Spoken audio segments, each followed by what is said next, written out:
महापालिका आयुक्त शुभम गुप्ता यांनी बुधवारी सकाळी मिरज कृष्णा घाट परिसरात पूर परिस्थिती पाहण्यासाठी भेट देऊन नागरिकांशी संवाद साधला आहे। कृष्णा नदीच्या क्षेत्रात आणि कोयना धरण क्षेत्रात सध्या पावसाचा जोर वाढला असून नदीच्या पाणी पातळीमध्ये वाढ होत आहे। नदीकाठाच्या नागरिकांना सतर्क राहण्यासाठी सूचना दिल्या आहेत। सायंकाळी 5 वाजता 43.3 फूट मिरज कृष्णा घाट पातळी झाली आहे। 45 ही इशारा पातळी आहे। सध्या मिरज कृष्णा घाट स्मशानभूमीत पाणी शिरले आहे, त्यामुळे कृष्णा घाट परिसरात नागरिकांनी आपली जनावरे आणि अत्यावश्यक साहित्यासह स्थलांतर होणे आवश्यक आहे। प्रशासन सर्वतोपरी सहकार्य करण्यास तयार असल्याचे यावेळी आयुक्त शुभम गुप्ता यांनी सांगितले आहे। मिरज हायस्कूल येथे निवारा केंद्र सुरू करण्यात येणार आहे, त्यामुळे नागरिकांनी सावध राहावे, कोणत्याही अफवांवर विश्वास ठेवू नये, प्रशासनाला सहकार्य करावे असे आवाहन महापालिका आयुक्त शुभम गुप्ता यांनी केले आहे।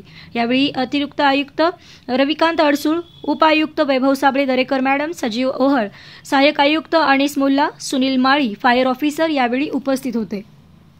कृष्णा घाटावर जाऊन आलो, तिकडे 43 फुटापर्यंत आता पाणी पोहोचलं आहे। सरासरी 45 फुटावर पोहोचल्यानंतर आपले अलीकडचे भागाचे जनावर चरायला जातात, ते जनावर आता आपल्याला शिफ्ट करण्याची गरज पडणार आहे। त्यासाठी काही प्रमाणात निम्म्या लोकांशी पण बोलणं झालं। त्यांनी म्हटलं आहे की ते बऱ्यापैकी आपले स्वतःच्या घरासमोर किंवा रिलेटिव्हच्या घरासमोर त्या जनावराला ठेवणार आहेत। तरी पण काही प्रमाणात आपले जे मार्केट यार्ड इथे जे आपल्या जनावरांचं मार्केट आहे तिकडे जे जागा आपण शासकीय पद्धतीने फिक्स केली आहे तिकडे पण व्यवस्था केलेली आहे। तसे सूचना त्यांना देण्यात आली। काही नंबरमध्ये जनावर तिकडे पण घेऊन येणार आहेत लोक। ते आल्यानंतर त्याची जनावरांची आरोग्याची तपासणी तसेच त्याच्या चाराची व्यवस्था महानगरपालिकेच्या वतीने करण्यात आलेली आहे। सरासरी 50 फुटावर पोहोचल्यानंतर आपल्याला मनुष्याच्या स्थलांतरण करण्याची गरज पडणार आहे।